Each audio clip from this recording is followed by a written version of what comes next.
Hi hello friends, ಎಲ್ಲರೂ ಹೇಗಿದ್ದೀರಾ? ನಾನು ಕೂಡ ತುಂಬ ಚೆನ್ನಾಗಿದ್ದೀನಿ. ನೀವೆಲ್ಲರೂ ತುಂಬ ಚೆನ್ನಾಗಿದ್ದೀರಾ ಅಂತ ಇವತ್ತಿನ ವಿಡಿಯೋ ಸ್ಟಾರ್ಟ್ ಮಾಡ್ತಾ ಇದ್ದೀನಿ. ಇವತ್ತು ಒಂದು ಇಂಟ್ರೆಸ್ಟಿಂಗ್ ಆಗಿರೋ ವಿಡಿಯೋ ಏನಪ್ಪ ಅಂದರೆ, ನಿಮಗೆಲ್ಲರಿಗೂ ಗೊತ್ತಿರೋ ಹಾಗೆ ನನಗೆ ಫಸ್ಟ್ ಪೇಮೆಂಟ್ ಬಂದಿದೆ ಅಂತ ನನ್ನ ಯೂಟ್ಯೂಬ್ ಚಾನಲಲ್ಲಿ ಆಗಲೇ ವಿಡಿಯೋ ಅಪ್ಲೋಡ್ ಮಾಡಿದ್ದೆ.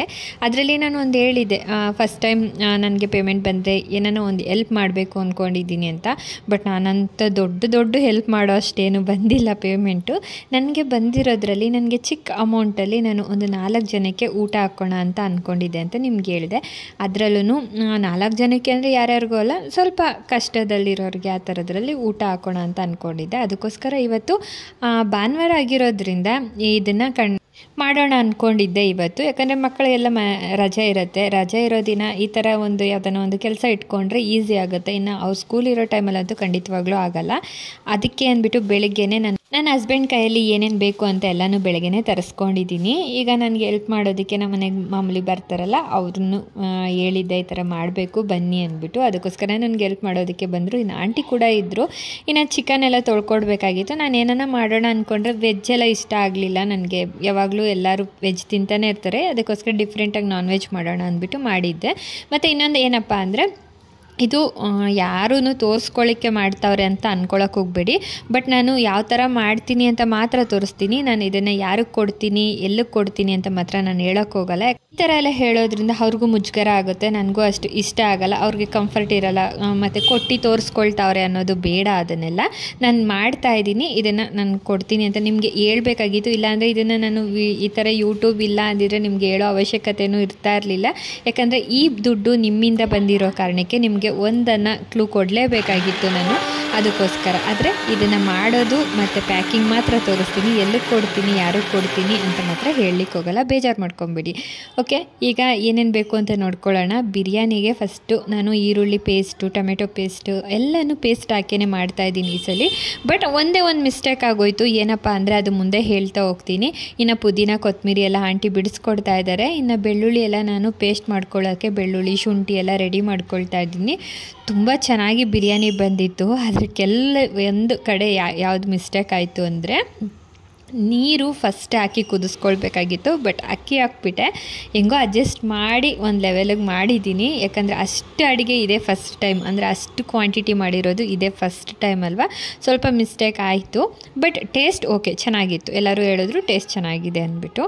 ಈಗ ಫಸ್ಟಿಗೆ ನನಗೆ ಈ ಸ್ಟವ್ ಹಚ್ಚೋದು ಮಾತ್ರ ಸಿಕ್ಕಾಪಟ್ಟೆ ಭಯ. ಅದೇನು ಅಂತ ಗೊತ್ತಿಲ್ಲ. ಎಲ್ಲನೂ ರೆಡಿ ಮಾಡ್ಕೊಳ್ತೀನಿ, ಸ್ಟವ್ ಹಚ್ಚಬೇಕು ಅಂದ್ರೇ ಭಯ. ಯಾಕಂದರೆ ಒಂದು ಟೈಮಲ್ಲಿ ನನಗೆ ಮನೇಲಿರೋ ಸ್ಟವ್ವೇ ಅದನ್ನು ಕ್ಲೀನ್ ಮಾಡಿಬಿಟ್ಟು ಸ್ಟವ್ ಹಚ್ಚಕ್ಕೆ ಹೋಗ್ಬಿಟ್ಟು ಫುಲ್ಲು ಒಂಥರ ಅದು ಹೋಲ್ಸಿರುತ್ತಲ್ಲ, ಆ ಕಡೆಯಿಂದ ಬೆಂಕಿ ಬಂದು ನನ್ನ ಮುಖ, ಕೂದಲು ಎಲ್ಲ ಸುಟ್ಟೋಗ್ಬಿಟ್ಟಿತ್ತು. ಅವತ್ತಿಂದ ನನಗೆ ಇದೇನೋ ಗೊತ್ತಿಲ್ಲ, ಮುಖ ಅಂದರೆ ಪೂರ್ತಿ ಅಲ್ಲ, ಸುಮ್ಮನೆ ಐಬ್ರೋ, ಕಣ್ರೆಪ್ಪೆ ಎಲ್ಲ ಹೊಟ್ಟೋಗ್ಬಿಟ್ಟಿತ್ತು. ಆವಾಗಿಂದ ನನಗೆ ಸ್ವಲ್ಪ ಭಯ ಅಷ್ಟೇ. ಈಗ ಒಂದು ದೊಡ್ಡದಾಗಿ ಪಾತ್ರೆ ತೊಗೊಂಡಿದ್ದೀನಿ. ಅಂದರೆ ಇದನ್ನು ಬಾಡಿಗೆಗೆ ತೊಗೊಂಡು ಬಂದಿದ್ದೆ. ಯಾಕಂದರೆ ಇಷ್ಟು ದೊಡ್ಡ ಪಾತ್ರೆ ಮನೇಲಿರಲ್ವಲ್ಲ, ಅದಕ್ಕೋಸ್ಕರ. ಈಗ ಇದಕ್ಕೆ ಒಂದು 2 ಲೀಟ್ರಷ್ಟು ಎಣ್ಣೆ, ಹಾಗೆ ಒಂದು ಅರ್ಧ ಲೀಟ್ರಕ್ಕಿಂತ ಒಂದು ಸ್ವಲ್ಪ ಕಮ್ಮಿನೇ ತುಪ್ಪ ಹಾಕ್ಕೊಳ್ತಾ ಇದ್ದೀನಿ. ನಾವು ಬೇರೆಯವ್ರಿಗೆ ಕೊಡ್ತಾಯಿದ್ದೀವಿ ಅಂದ್ಬಿಟ್ಟು ಹೆಂಗಂದರೆ ಹಂಗೆ ಮಾಡ್ಕೊಡೋಕ್ಕಾಗಲ್ಲ. ನಮಗೆ ಮನೇಲಿ ಯಾವ ಥರ ಮಾಡ್ಕೊಳ್ತೀವೋ ಅದೇ ಸ್ಟೈಲಲ್ಲೇ ನಾನು ಮಾಡ್ತಾಯಿದ್ದೀನಿ. ಯಾವುದೇ ಥರ ಕಮ್ಮಿ ಕ್ವಾಂಟಿಟಿ ಆಗಲಿ, ಕ್ವಾಲಿಟಿ ಕಮ್ಮಿ ಆಗಲಿ, ನಾನು ಯಾವುದೇ ಥರ ಮಾಡ್ತಾಯಿಲ್ಲ. ಈಗ ಎಣ್ಣೆ, ತುಪ್ಪ ಎಲ್ಲ ಹಾಕ್ಕೊಂಡು ಕಾಯ್ದ ನಂತರ ಇನ್ನು ಮಾಮೂಲಿ ಚಕ್ಕೆ, ಲವಂಗ, ಮರಾಠಿ ಮೊಗ್ಗು, ಪಲಾವ್ ಎಲೆ ಎಲ್ಲನೂ ಹಾಕ್ಕೊಳ್ತಾ ಇದ್ದೀನಿ. ನಾರ್ಮಲಾಗಿ ಬಿರಿಯಾನಿ ಯಾವ ಥರ ಮಾಡ್ತಾರೋ ಅದೇ ಥರನೇ, ಸ್ವಲ್ಪ ಡಿಫ್ರೆಂಟಾಗಿ ಪಾತ್ರೆಯಲ್ಲಿ ಮಾಡೋದ್ರಿಂದ ಸ್ವಲ್ಪ ಡಿಫ್ರೆಂಟಾಗಿ ಅನ್ನಿಸ್ತಾ ಇತ್ತು. ತುಂಬ ಚೆನ್ನಾಗಿ ಬಂದಿತ್ತು ಬಿರಿಯಾನಿನೂ, ಮತ್ತು ಒಳ್ಳೆಯ ಎಕ್ಸ್ಪೀರಿಯೆನ್ಸ್ ನನಗೆ. ಪರವಾಗಿಲ್ಲಪ್ಪ, ಇನ್ಮೇಲೆ ಇಷ್ಟು ಜನಕ್ಕೆ ಮಾಡ್ಬೋದು ಅನ್ನೋದು ಒಂದು ಕಾನ್ಫಿಡೆಂಟ್ ಬಂತು. ಇನ್ಮೇಲೆ ಯಾವುದೇ ಥರ ಬರ್ತಡೇ ಆಗಲಿ, ಏನೇ ಆಗಲಿ, ನಾನು ಹೊರಗಡೆಯಿಂದ ತರಿಸೋದೇ ಬೇಡ, ಮನೇಲೇ ಚಿಕ್ಕದಾಗಿ ಮಾಡ್ಕೊಳ್ಳೋಣ ಅಂದ್ಕೊಂಡಿದ್ದೀನಿ. ಆ ಥರ ತುಂಬ ಅಂದ್ಕೊಳ್ತಾನೆ ಇರ್ತೀನಿ. ಬಟ್ ಆ ಟೈಮ್ ಬಂದಾಗ ಮನೆ ಕೆಲಸ ಅದು ಇದು ಅನ್ನೋ ಟೈಮಲ್ಲಿ ಅಡುಗೆ ಮಾಡಬೇಕಾ ಅಂತ ಅನಿಸ್ಬಿಡುತ್ತೆ. ಅಷ್ಟರಲ್ಲಿ ನನ್ನ ಹಸ್ಬೆಂಡು ಬಿಡು ಏನಾನ ಹೊರಗಡೆಯಿಂದನೇ ಆರ್ಡ್ರ್ ಮಾಡೋಣ ಅಂದಾಗ ಆಯಿತು ಅಂದ್ಬಿಡ್ತೀನಿ. ಈ ಥರ ಒಂದು ತುಂಬ ಸಲ ಇನ್ಸಿಡೆಂಟ್ ನಡೆದಿರುತ್ತೆ. ಅದಕ್ಕೋಸ್ಕರ ಈ ಸಲ ಅಂದ್ಕೊಂಬಿಟ್ಟಿದ್ದೀನಿ, ಏನಾನ ಮಾಡಬೇಕು ಅಂದರೆ ನಾನೇ ಮಾಡೋಣ, ಚಿಕ್ಕದಾಗನ ಮಾಡೋಣ ಅಂದ್ಕೊಂಡಿದ್ದೀನಿ. ಈಗ ಅದೆಲ್ಲ ಚೆನ್ನಾಗಿ ಫ್ರೈ ಆದ ನಂತರ ಈರುಳ್ಳಿ ಪೇಸ್ಟ್ ಹಾಕ್ಕೊಳ್ತಾ ಇದ್ದೀನಿ. ಯಾಕಂದರೆ ಎಲ್ಲ ಸಣ್ಣದಾಗಿ ಕಟ್ ಮಾಡಿ ಹಾಕ್ಕೊಳ್ಳೋದಕ್ಕೆ ಲೇಟ್ ಆಗಿಬಿಡುತ್ತೆ ಅಂದ್ಬಿಟ್ಟು ನಾನೆಲ್ಲ ಪೇಸ್ಟ್ ರೀತಿಯೇ ಮಾಡಿ ಇಟ್ಕೊಂಡ್ಬಿಟ್ಟಿದ್ದೀನಿ. ಹಾಗೆ ಒಂದು 2.5 ಇಡಿಯಷ್ಟು ಹಸಿಮೆಣಸಿನ್ಕಾಯಿ ಕೂಡ ಹಾಕ್ಕೊಂಡಿದ್ದೀನಿ. ಒಂದು 2 ಇಡಿ ಹಾಕ್ಕೊಂಡಿದ್ದೀನಿ ಹಸಿಮೆಣಸಿನ್ಕಾಯಿ. ಇನ್ನು ಕಟ್ ಮಾಡೋಣ ಅಂದರೆ ಇದು ರೆಡ್ ಕಲರಲ್ಲಿ ಮಾಡ್ತಾ ಇರೋದ್ರಿಂದ ಹಸಿಮೆಣಸಿನ್ಕಾಯಿ ಫ್ಲೇವರ್ ಒಂದು ಸ್ವಲ್ಪ ಇದೆ, ಬಿರಿಯಾನಿ ಟೇಸ್ಟಾಗಿರುತ್ತೆ. ಈಗ ಈರುಳ್ಳಿ ಚೆನ್ನಾಗಿ ಫ್ರೈ ಆಗಬೇಕು, ಹಸಿಮೆಣಸಿನ್ಕಾಯಿ ಜೊತೆ ರೆಡ್ಡಿಶ್ ಆಗಬೇಕು ಈರುಳ್ಳಿ. ಅಲ್ಲಿವರೆಗೂ ಚೆನ್ನಾಗಿ ಫ್ರೈ ಆಗಿದ ನಂತರ ಇದಕ್ಕೆ ಶುಂಠಿ ಬೆಳ್ಳುಳ್ಳಿ ಪೇಸ್ಟ್ ಹಾಕ್ಕೊಳ್ತಾ ಇದ್ದೀನಿ. ಇದು ಅಷ್ಟೇ ಹಸಿ ವಾಸನೆ ಹೋಗಬೇಕು, ಆದರೆ ಬೇಗನೆ ಆಗುತ್ತೆ, ಏನು ತುಂಬ ಲೇಟ್ ಅನಿಸಲ್ಲ. ಎಲ್ಲ ರೆಡಿ ಇದ್ದರೆ ವಿತಿನ್ ಒಂದು 30-35 ಮಿನಿಟ್ಸ್ ಇಲ್ಲ 40 ಮಿನಿಟ್ಸ್ ಒಳಗಡೆ ಬಿರಿಯಾನಿನ ಎಲ್ಲ ರೆಡಿ ಮಾಡಿ ಇಟ್ಬಿಡ್ಬೋದು. ಅಷ್ಟು ಬೇಗನೆ ಆಗುತ್ತೆ, ಯಾಕಂದರೆ ಪಾತ್ರೆ ದೊಡ್ಡದಾಗಿರೋದ್ರಿಂದ ಬೇಗನೆ ಎಲ್ಲನೂ ಮಾಡ್ಕೊಬೋದು. ಇದೆಲ್ಲ ಚೆನ್ನಾಗಿ ಫ್ರೈ ಆಗಿದ ನಂತರ ಟೊಮೆಟೊ ಪೇಸ್ಟ್ ಹಾಕ್ಕೊಳ್ತಾ ಇದ್ದೀನಿ. ಇದನ್ನು ಹಾಕ್ಕೊಂಡು ಚೆನ್ನಾಗಿ ಫ್ರೈ ಮಾಡ್ಕೊಳ್ತಾ ಇದ್ದೀನಿ.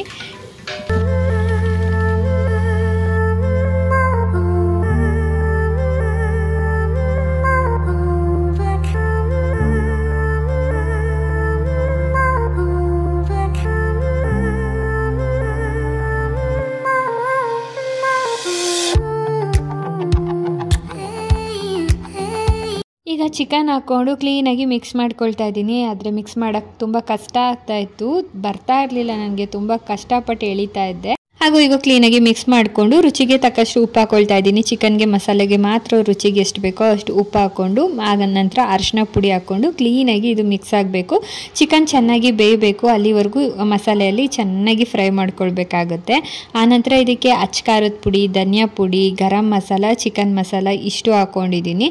ಖಾರಕ್ಕೆ ಎಷ್ಟು ಬೇಕೋ ಅಷ್ಟು ಅಚ್ಕಾರದ ಪುಡಿ ಹಾಕ್ಕೊಂಡಿದ್ದೀನಿ. ನಾನು ಒಂದು ಸ್ಪೂನ್ ಅಳತೆಯಲ್ಲಿ 1 kg ಎಷ್ಟು ಬೇಕು ಅಂತ ಅಳತೆ ಇಟ್ಕೊಂಡು ಆ ರೀತಿ ಹಾಕ್ಕೊಂಡಿದ್ದೀನಿ. ಬಟ್ ಚೆನ್ನಾಗೇ ಬಂತು. ನಾನು ಯಾವುದೇ ಥರ ಯಾರನ್ನೂ ಕೇಳಿಲ್ಲ ಎಷ್ಟು ಕ್ವಾಂಟಿಟಿ ಬೇಕು ಎಷ್ಟು ಅಂತ. ನಾನು 1 kg ಅಂದಾಜು ಮೇಲೆ 1 kg ಇಟ್ಕೊಂಡಿರ್ತೀನಲ್ಲ, ಅದಕ್ಕೆ ಎಷ್ಟು ಮಸಾಲೆ ಬೇಕು ಅದನ್ನೇ ಡಬಲ್ ಮಾಡ್ಕೊಂಡು ಹೋಗ್ತಾ ಇರ್ತೀನಿ ಅಷ್ಟೇ, ಇಷ್ಟು kgಗೆ ಅನ್ನೋದನ್ನ. ಈಗ ಕ್ಲೀನಾಗಿ ಎಲ್ಲ ಮಿಕ್ಸ್ ಮಾಡ್ಕೊಂಡಿದ ನಂತರ ಕಾಶ್ಮೀರಿ ರೆಡ್ ಚಿಲ್ಲಿ ಪೌಡರು ಹಾಕ್ಕೊಳ್ತಾ ಇದ್ದೀನಿ, ಸ್ವಲ್ಪ ಕಲರ್ಫುಲ್ ಆಗಿರಲಿ ಅಂತ. ಇನ್ನು ಫುಡ್ ಕಲರ್ ಏನೋ ಹಾಕ್ಕೊಳ್ತಾ ಇಲ್ಲ, ಯಾಕಂದರೆ ನಾವು ಫುಡ್ ಕಲರ್ ಯೂಸ್ ಮಾಡದೇ ಇರೋದ್ರಿಂದ ಬೇರೆಯವ್ರಿಗೆ ಕೊಡಬೇಕಾದ್ರೂ ನಾವು ಅದೇ ಹೆಲ್ತಿ ಅಲ್ಲೇ ಕೊಡಬೇಕು. ಬೇರೆ ಬೇರೆ ಥರ ಎಲ್ಲ ಫುಡ್ ಕಲರ್ ಆ್ಯಡ್ ಮಾಡಿ ಚೆನ್ನಾಗಿ ಕಾಣಿಸ್ಲಿ ಅಂತೆಲ್ಲ ಕೊಡೋಕ್ಕೆ ಹೋಗಬಾರ್ದು. ಅದಕ್ಕೋಸ್ಕರನೇ ನನ್ನ ಮನೇಲಿ ನಾವು ಹೆಂಗೆ ತಿಂತೀವೋ ಅದೇ ಥರನೇ ಮಾಡ್ತಾಯಿದ್ದೀನಿ. ಆನಂತರ ಒಂದು 2.5 ಲೀಟ್ರಷ್ಟು ಮೊಸರು ಹಾಕ್ಕೊಂಡು ಕ್ಲೀನಾಗಿ ಇದನ್ನು ಮಿಕ್ಸ್ ಮಾಡಿಕೊಂಡು ಒಂದು ಲಿಡ್ ಕ್ಲೋಸ್ ಮಾಡಿಬಿಟ್ಟು ಕ್ಲೀನಾಗಿ ಚೆನ್ನಾಗಿ ಬೇಯಬೇಕು ಮಸಾಲೆ ಎಲ್ಲ, ಅಲ್ಲಿವರೆಗೂ ಚೆನ್ನಾಗಿ ಫ್ರೈ ಮಾಡ್ಕೊಳ್ತಾ ಇದ್ದೀನಿ. ಈಗ ಚಿಕನ್ ಎಷ್ಟು ತೊಗೊಂಡಿರ್ತೀನೋ ಅದೇ ಕ್ವಾಂಟಿಟಿಯಲ್ಲೇ ಅಕ್ಕಿ ಕೂಡ ತೊಗೊಂಡಿದ್ದೆ. ಅಕ್ಕಿ ಎಲ್ಲ ಚೆನ್ನಾಗಿ ತೊಳೆದು ರೆಡಿ ಮಾಡಿ ಇಟ್ಕೊಂಡಿದ್ದೀನಿ. ಈ ಕಡೆ ಚೆನ್ನಾಗಿ ಚಿಕನ್ ಗೊಜ್ಜು ಎಲ್ಲ ಬೆಂದ ನಂತರ ಸುತ್ತಲೂ ಎಣ್ಣೆ ಬಿಡ್ತಾ ಇದೆ ಅನ್ನೋ ಟೈಮಲ್ಲಿ ಇದಕ್ಕೆ ನಾನು ಸ್ವಲ್ಪ ಗರಂ ಮಸಾಲೆ ಹಾಕ್ಕೊಳ್ತಾ ಇದ್ದೀನಿ. ಹಾಕ್ಕೊಂಡು ಇದನ್ನು ಒಂದು 10 ನಿಮಿಷ ಚೆನ್ನಾಗಿ ಫ್ರೈ ಮಾಡ್ಕೊಳ್ತೀನಿ, ಯಾಕಂದರೆ ಹಸಿ ಮಸಾಲೆನೇ ಅಲ್ವಾ ಅದನ್ನು, ಅದಕ್ಕೋಸ್ಕರ. ಇದನ್ನು ಮಾಡ್ತಾ ನಾವೆಲ್ಲ ಮಾತಾಡ್ಕೊಳ್ತಾ ಅಂತ ಇದ್ವಿ. ನಾವು ದೊಡ್ಡ ಫಂಕ್ಷನ್ಗೆಲ್ಲ ಆರ್ಡ್ರ್ ತೊಗೊಬೋದು, ಯಾಕಂದರೆ ಇನ್ಮೇಲೆ ಇಷ್ಟೆಲ್ಲ ಕ್ವಾಂಟಿಟಿ ಮಾಡ್ತಾಯಿದ್ದೀವಿ ಅಂದರೆ ಇನ್ನು ಆರ್ಡ್ರ್ ತೊಗೊಳೋದ್ರಲ್ಲಿ ಏನು ಹೆಚ್ಚು ಕಮ್ಮಿ ಆಗಲ್ಲ ಅಂತ ಇದ್ರು. ಬಟ್ ಹೇಳೋದು ಸುಲಭ, ಮಾಡೋದು ಡೈಲಿ ಕಷ್ಟ ಆಗುತ್ತೆ ಅಂದ್ಬಿಟ್ಟು ನಾವು ಸುಮ್ಮನೆ ಮಾತಾಡ್ಕೊಳ್ತಾ ಇದ್ವಿ. ಆನಂತರ ಇದಕ್ಕೆ 1.5 ಕಟ್ಟಷ್ಟು ಪುದೀನ ಹಾಗೆ 2 ಕಟ್ಟಷ್ಟು ಕೊತ್ತಂಬರಿ ಸೊಪ್ಪೆಲ್ಲ ಹಾಕ್ಕೊಂಡು ಸಣ್ಣದಾಗಿ ಅದನ್ನು ಕಟ್ ಮಾಡಿ ಮಿಕ್ಸ್ ಚೆನ್ನಾಗಿ ಫ್ರೈ ಆದ ನಂತರ ಈಗ ಇದಕ್ಕೆ ನಾನು ಅಕ್ಕಿ ಹಾಕ್ಕೊಳ್ತಾ ಇದ್ದೀನಿ. ನಾನು ಮಾಡಿರೋ ದೊಡ್ಡ ಮಿಸ್ಟೇಕ್ ಅಂದರೆ ಇಲ್ಲೇ ನನಗೆ, ಯಾಕಂದರೆ ಕುಕ್ಕರಲ್ಲಿ ಮಾಡಿ ರೂಢಿ ಆಗಿಬಿಟ್ಟು ಫಸ್ಟೇ ನಾವೇನು ಮಾಡ್ತಾಯಿದ್ವಿ ಅಂದರೆ ಅಕ್ಕಿ ಎಲ್ಲ ಹಾಕಿ 1 ನಿಮಿಷ ಫ್ರೈ ಮಾಡಿಬಿಟ್ಟು ಆನಂತರ ನೀರು ಹಾಕಿ ಅದು ಕುದೀತಾ ಬಂದಂಗೆ ಲಿಡ್ ಕ್ಲೋಸ್ ಮಾಡಿಬಿಡ್ತಾ ಇದ್ದೆ ಅಲ್ವಾ. ನಾನು ಅದೇ ಮೈಂಡಲ್ಲಿ ಅಂದ್ಕೊಂಡು ಫಸ್ಟಿಗೆ ಪಾತ್ರೆಗೆ ಅಕ್ಕಿ ಹಾಕಬಾರ್ದಾಗಿತ್ತು. ಅದಕ್ಕೂ ಮುಂಚೆ ನಾನು ಇದೊಂದು ಮರ್ತೋಗ್ಬಿಟ್ಟಿದ್ದೆ, ತೆಂಗಿನ ಹಾಲು ಕೂಡ ಮಿಕ್ಸ್ ಮಾಡ್ಕೊಂಡಿದ್ದೆ. ಒಂದು ಅರ್ಧ ಬೌಲಷ್ಟು ತೆಂಗಿನ ಹಾಲನ್ನ ರೆಡಿ ಮಾಡ್ಕೊಂಡು ಅದು ಹಾಕ್ಕೊಂಡೆ, ಯಾಕಂದರೆ ಟೇಸ್ಟ್ ಚೆನ್ನಾಗಿ ಬರುತ್ತೆ ಬಿರಿಯಾನಿದು ಅಂದ್ಬಿಟ್ಟು. ಆನಂತರ ಈಗ ಅಕ್ಕಿ ಎಲ್ಲ ತೊಳೆದು ಅದನ್ನು ಹಾಕ್ಕೊಳ್ತಾ ಇದ್ದೀನಿ. ಹಾಕ್ಕೊಳ್ತಾ ಲಾಸ್ಟಿಗೆ ನನಗೆ ಒಂದು 5 ನಿಮಿಷ ಬಿಟ್ಟು ನೆನಪಾಗೋಯ್ತು ಸಡನ್ನಾಗಿ, ಯಾಕೋ ಸೀತಾ ಇದೆ ಅಲ್ವಾ ಅನ್ನೋ ಟೈಮಲ್ಲಿ. ಆವಾಗ ನೆನಪಾಗಿದ ತಕ್ಷಣ ಕೈ ಆಡಿಸಿ ಸೀದೆ ಇರೋ ಥರ ಮಾಡಿದ್ವಿ. ಲಾಸ್ಟಲ್ಲಿ ದಮ್ ಕಟ್ಟೋಗೋ ಸ್ವಲ್ಪನ ಸೀದೋಗೇ ಇರುತ್ತೆ. ಇಷ್ಟು ದೊಡ್ಡ ಪಾತ್ರೆಯಲ್ಲಿ ನಾವು ಎಷ್ಟೇ ಅಡುಗೆ ಮಾಡ್ತೀವಿ ಅಂದರೆ ಸೀದಿರುತ್ತೆ ಅನ್ನೋದಕ್ಕೆ ಕಾರಣಕ್ಕೆ ಆದಷ್ಟು ಯಾವುದೇ ಥರದ ಪ್ರಾಬ್ಲಮ್ ಆಗದಿರೇ ರೈಸ್ನ ಮಾಡಿ ಮುಗಿಸ್ಕೊಂಡ್ವಿ, ಅಂದರೆ ಬಿರಿಯಾನಿ ಮಾಡಿ ಮುಗಿಸ್ಕೊಂಡ್ವಿ. ಚೆನ್ನಾಗಿ ಆಯಿತು, ಏನಂತೂ ಇದಿಲ್ಲ. ಆದರೆ ಮಿಸ್ಟೇಕು ನನ್ನ ಕಡೆಯಿಂದ ನಾನು ಅಂದ್ಕೊಂಡಿದ್ದು ಫಸ್ಟೇ ನೀರು ಹಾಕಬೇಕಾಗಿತ್ತು ಅಂತ. ಸರಿ, ಆದ್ರೂ ಕಂಪ್ಲೀಟಾಗಿ ಬಿರಿಯಾನಿ ಮಾಡಿ ಮುಗಿಸಿದ್ವಿ. 80% ಚೆನ್ನಾಗಿ ಬೆಂದ ನಂತರ ಸ್ಟವ್ ಆಫ್ ಮಾಡಿಬಿಟ್ಟು ಇನ್ನು ದಮ್ ಕಟ್ಟಕ್ಕೆ ಇಟ್ಬಿಟ್ವಿ. ಯಾಕಂದರೆ ಸ್ಟವ್ ಏನು ಆನ್ ಮಾಡಿದರೆ ಸೀದೋಗ್ತಾ ಇತ್ತು, ಅದಕ್ಕೋಸ್ಕರ ಅದರಲ್ಲೇ ಹಬೆ ಎಲ್ಲ ಚೆನ್ನಾಗಿತ್ತಲ್ವ, ಅದಕ್ಕೆ ಒಂದು ದೊಡ್ಡ ಕಲ್ಲಿಟ್ಬಿಟ್ಟು ದಮ್ ಕಟ್ಟಾದ ನಂತರ ಬಿರಿಯಾನಿ ಕೂಡ ರೆಡಿ ಆಯಿತು. ಅಂತೂ ಇಂತೂ ನಾವು ಅಂದ್ಕೊಂಡಿರೋ ಟಾರ್ಗೆಟ್ ಕರೆಕ್ಟ್ ಟೈಮ್ಗೆ ಮುಗಿಸ್ಕೊಂಡ್ವಿ ಅಂತ ಆಯಿತು. ಇವಾಗ ಎಲ್ಲ ಪ್ಯಾಕಿಂಗ್ ಮಾಡಿಬಿಡೋಣ ಅಂತ ಅಂದ್ಕೊಂಡು ಎಲ್ಲ ಪ್ಯಾಕಿಂಗ್ ಮಾಡ್ಕೊಳ್ತಾ ಇದ್ದೀನಿ. ಯಾಕಂದರೆ ಹಾಗೆ ಪಾತ್ರೆ ಕೊಡೋಕ್ಕಂತೂ ಆಗಲ್ಲ, ಎಲ್ಲೆಲ್ಲಿ ಕೊಡಬೇಕು ಅಂತ ಗೊತ್ತಾಗಲ್ಲ ಅಂದ್ಬಿಟ್ಟು ನಾನು ಫುಲ್ ಕ್ಲೀನಾಗಿ ಪ್ಯಾಕ್ ಮಾಡಿ ರೆಡಿ ಮಾಡ್ಕೊಳ್ತಾ ಇದ್ದಿದ್ದು. ಇನ್ನು ಬಿರಿಯಾನಿ ಎಲ್ಲ ಆಗಿದ್ದೇನೋ ತೊಂದರೆ ಆಗಲಿಲ್ಲ, ಬಟ್ ಪ್ಯಾಕಿಂಗ್ ಮಾತ್ರ ಫಟಾಫಟ ಅಂತ ಮಾಡ್ಕೊಳ್ಬೇಕಾಗಿತ್ತು. ಯಾಕಂದರೆ ಟೈಮ್ ಆದರೆ ಅವ್ರಿಗೂ ತಿನ್ನೋದಕ್ಕಾಗಲ್ಲ ಅಂದ್ಬಿಟ್ಟು. ಇನ್ನಂತೂ ಇದು ಪ್ಯಾಕಿಂಗಲ್ಲಿ ಪೀಸ್ನೆಲ್ಲ ನೋಡಿ ಹಾಕ್ಕೊಳ್ಬೇಕಾಗಿತ್ತು. ಯಾಕಂದರೆ ಒಂದು ಪ್ಯಾಕಿಂಗಿಗೆ, ಒಂದು ಬಾಕ್ಸ್ಗೆ ಒಂದು 3 ಪೀಸನ್ನು ಚಿಕನ್ ಬರೋ ಥರ ಹಾಕಿ ನೋಡಿ ಹುಡುಕಿ ಮಾಡಬೇಕಾಗಿತ್ತು. ಇದೊಂದೇ ಸ್ವಲ್ಪ ತಲೆನೋವಾಗಿತ್ತು. ಯಾಕಂದರೆ ಎಲ್ಲರಿಗೂ ಒಂದೇ ಸಮ ಬರಬೇಕು, ಒಂದೇ ಕ್ವಾಂಟಿಟಿ ಕೂಡ ಇರಬೇಕು ಅಂದ್ಬಿಟ್ಟು ಕ್ಲೀನಾಗಿ ಎಲ್ಲ ಪ್ಯಾಕ್ ಮಾಡ್ತಾ ಇದ್ದಿದ್ದು. ಇನ್ನು ನಾನಂತೂ ಬಿರಿಯಾನಿನ ಕಂಟೈನರಲ್ಲಿ ಹಾಕ್ಕೊಡ್ತಾ ಇದ್ದೆ. ಇನ್ನು ಪ್ಯಾಕಿಂಗು ಮುಚ್ಚೋದು ಒಬ್ಬರು ಮಾಡ್ತಾಯಿದ್ರು. ಈ ಕಡೆ ಮೊಸರು ಬಜ್ಜಿನೂ ಕೂಡ ರೆಡಿ ಮಾಡ್ಕೊಂಡಿದ್ವಿ. ಇನ್ನು ಬಿರಿಯಾನಿ ಒಂದೇ ಕೊಡಲಿಕ್ಕಾಗಲ್ವಲ್ಲ ಅಂದ್ಬಿಟ್ಟು ಮೊಸರು ಬಜ್ಜಿನೂ ರೆಡಿ ಮಾಡ್ಕೊಂಡಿದ್ವಿ. ಈ ಕಡೆ ಮಕ್ಕಳು ಎಲ್ಲ ಸೇರಿಕೊಂಡು ಮೊಸರು ಬಜ್ಜಿ ಪ್ಯಾಕಿಂಗ್ ಮಾಡ್ತಾಯಿದ್ರು ಕವರಲ್ಲಿ.